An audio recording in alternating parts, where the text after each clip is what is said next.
Hello. I'm looking for Jimmy Dennis. Is he here? Yes, he is. Come in.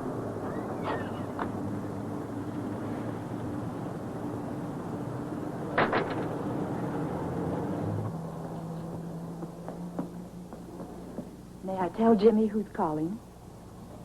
You know, he's always stayed open late on Friday nights.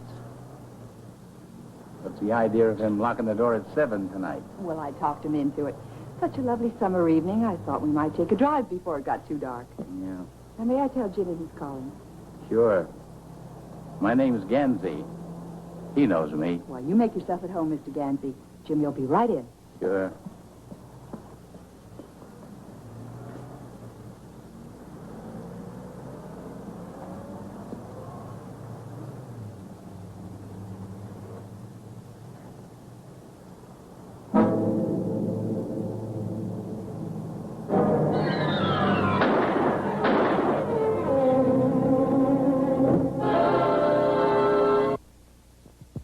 Life in the underworld is always a gamble. That someone should put an end to the questionable career of Napoleon Gansey was not surprising. But that Jimmy Dennis should be arrested and accused of the crime was a shattering disappointment. I knew that Lieutenant Weston would share my concern.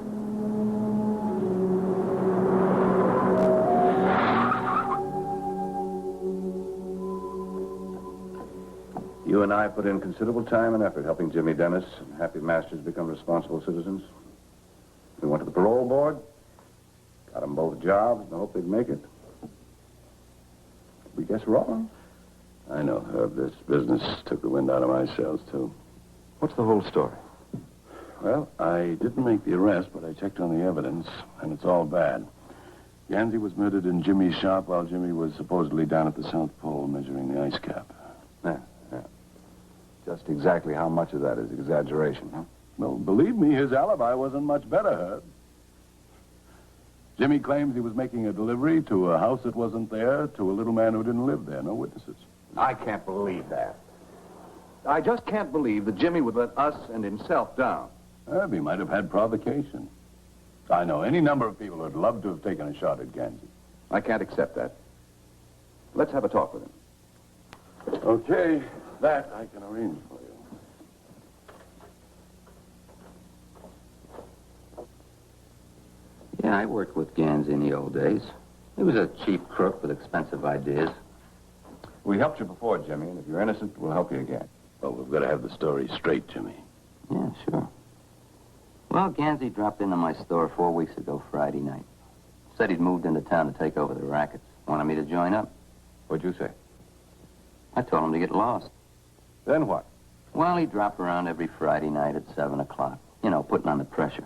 And if it didn't work, he threatened to get tough. Did he get tough? Well, he didn't get up a chance. I got tough first. What do you mean by that? Well, I told him his type went out with high-button shoes. If he didn't stay away from me, I'd drop something on him. And? He just laughed. Told me he'd be back the next Friday to think it over in the meantime. And last night was Friday night. That's it. I got a call about 6:45 to deliver some party favors.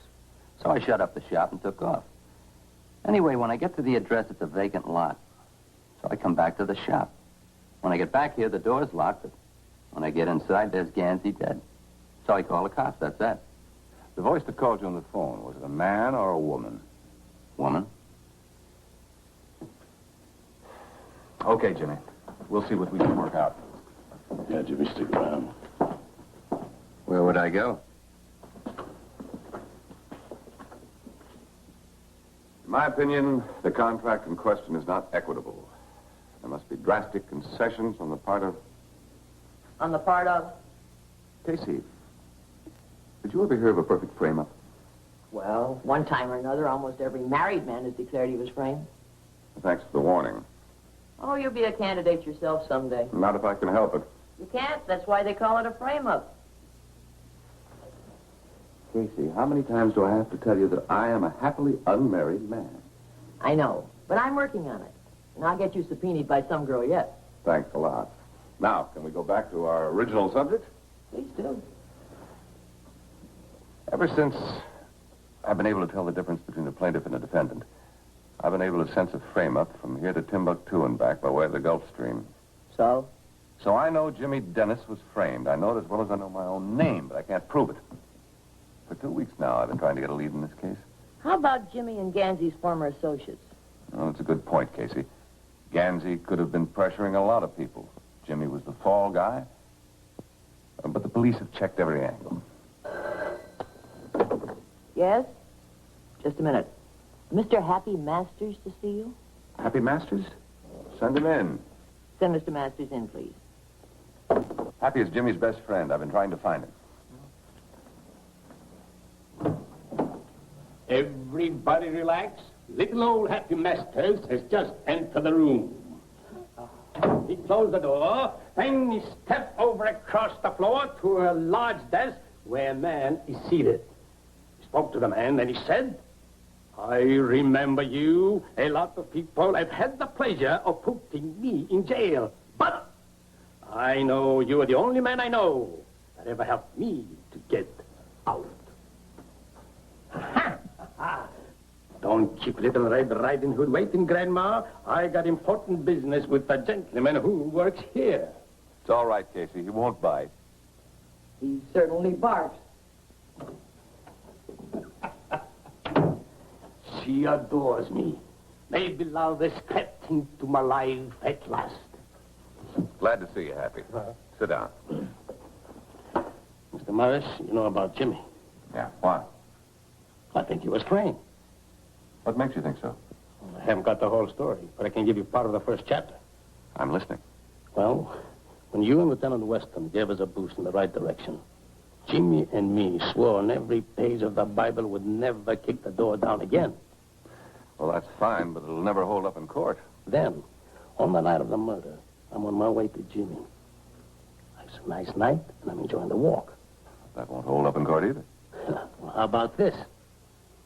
3 blocks from the gift shop, I see Kurt Barron and his girlfriend, Janet Florence, coming around the corner on the double. Go on. Then they get in the car and drive out like there was 3 squad cars on their tail. Did you get the license number? No, they moved too fast. What'd you do then? Well, Mr. Morris, I'm a devout coward. I'm married now, and we're almost ready to help the population explode. I didn't want anybody on my street to know I was an ex-con. So what'd you do, Happy? Well, I got out of there as fast as I could. If there'd been any trouble, and if I was picked up with my record, you know how it is. So you figure that Kurt Barron and Janet Florence killed Gansey and framed Jimmy? How else could it work? Gansey puts on the pressure, and the Baron scares.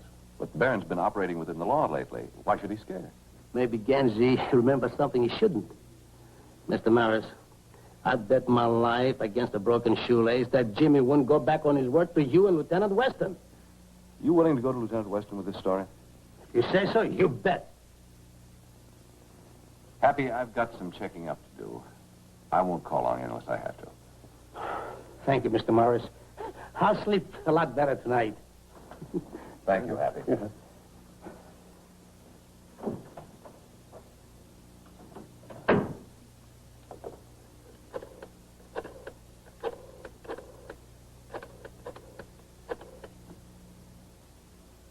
Lieutenant Weston, please. Weston. Lieutenant, this is Herb Maris. Yes, sir. Did you know that Kurt Barron was seen in the neighborhood of Jimmy's store on the night of the murder? No, I didn't, but I'll check on it and call you back. Okay, thanks. That Happy character is one of those lads you'd like to take home and drown in the bathtub. Now, don't be too harsh on him. He might turn out to have the wings of an angel. Huh, that I would love to see. You might. Case, do you remember a fellow by the name of Kurt Barron? Racketeer gone straight, if my memory serves me. It does. Happy saw Kurt in the neighborhood of Jimmy's store the night of the murder. Does that make a case against Barron? No, but at least it's a lead, something we haven't had so far. But we'll have to have more than Happy's story. With him being a former criminal, an ex-convict, and friend of Jimmy's, prosecuting attorney would tear his testimony to shreds. It's your private phone. Hello? Herb, Weston. I checked on Kurt Barron. He's been living in the city for the past 2 years. He's been quiet and kept out of trouble. On the night of the murder, he was out of the city on his honeymoon. I see. Thanks, Lieutenant. Well, Casey, there goes our lead. We're right back where we came in.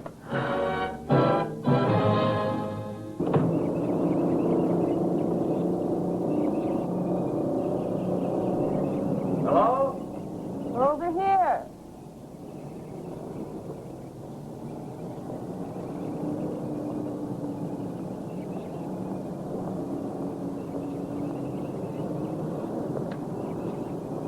Oh, hello. I was almost asleep. I'm sorry to disturb you. That's quite all right. You're Mr. Maris? That's right. After you phoned, I told myself I should go in the house and change. But I guess I was just too lazy. I hope you don't mind. Not at all. You have an attractive place here. Thank you. Come over and sit down.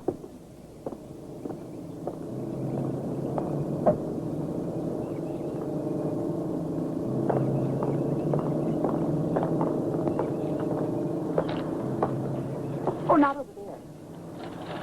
Take this one. Next to me. Thank you. Now, over the phone you said something about an affidavit. That's right. I'm defending a man charged with murder, Jimmy Dennis, and I'm looking for some character witnesses. I don't know Jimmy Dennis. No, but I'm sure your husband does. I thought I'd leave the affidavit here and he could look it over later. Did I say or do something wrong? No. So far, you've done everything exactly right. In fact, you're rather interesting. From what standpoint? From a female standpoint. You know, I always thought that lawyers who delivered subpoenas or affidavits were, gruesome people. And in that category, I do not fit. Well, let me put it this way. You could be the man most likely to succeed with a subpoena or an affidavit. Mrs. Barron, My name is Janet. tell me, Janet, does Kurt Barron know his wife is a bigamist? Or can you prove you were ever divorced from Ethan Collins? In this country, Mrs. Barron, or should I say Mrs. Collins, a woman must shed one husband before taking on another. If she doesn't, her marriage to number 2 is automatically annulled. And in case of emergency, she can be forced to testify against her second husband, providing, of course, he's committed some crime. I never heard of Ethan Collins. Then all I can say is you shouldn't go around marrying people you've never heard of. Like I said, I never heard of Ethan Collins. Now get out. Kurt Barron is going to be very cross when he hears that you tried to blackmail me. The question is, whom is going to be the prime target of this anger? You or me? Especially since he doesn't know that you're not legally his wife.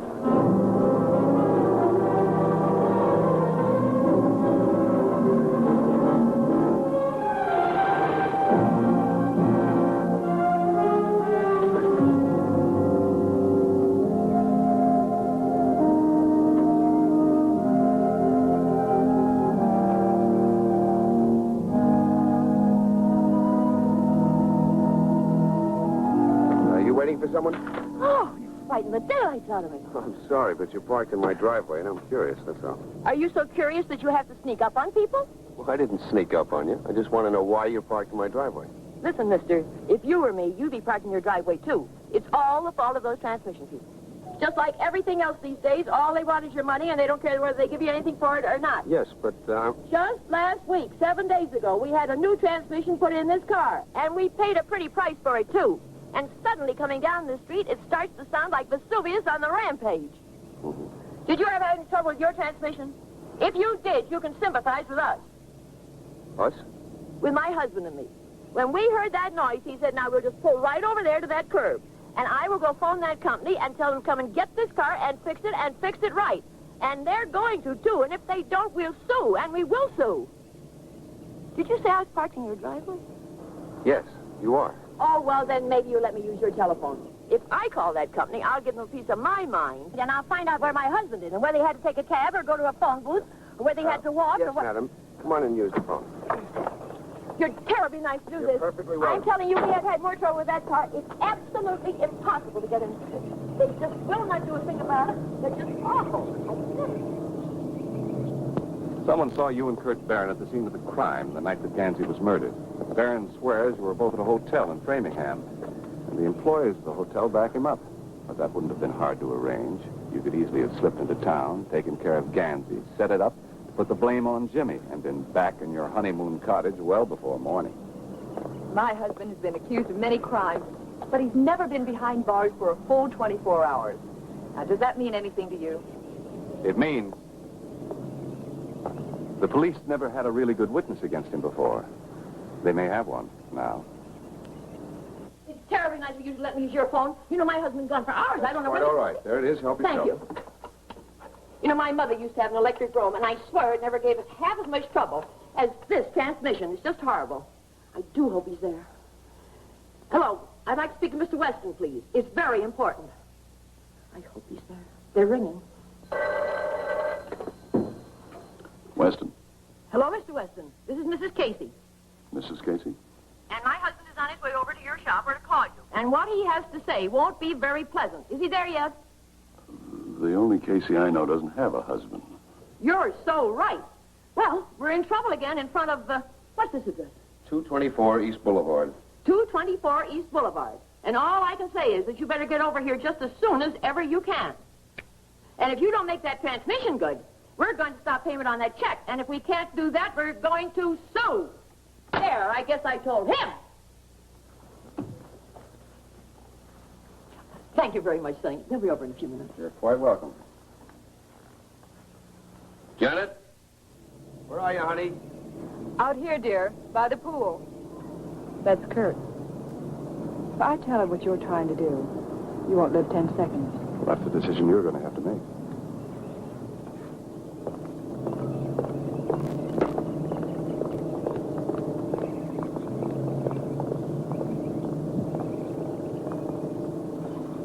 I see you've got company. Yes, we've got company. Kurt, Yes? this is Mr. Maris. He's a lawyer. So? He's a lawyer for Jimmy Dennis. So? He's looking for a... What is it you're looking for? Character witnesses. I suppose you read in the papers that Jimmy Dennis is under arrest, charged with murder. I read the papers. The case against him is so complete that I've advised him to plead self-defense. With some good character witnesses, I'm sure that I can probably get him off with a life sentence. Well, count me out. We've let him take what's coming to him. But look now, if you think excuse that... me, is that your car outside, the one parked in my driveway? Yes, I'm sorry. I'll get it moved right away. Hold it, mister. You get over there and sit down. Is this the way you treat all your visitors? Now, you just get over there and sit down.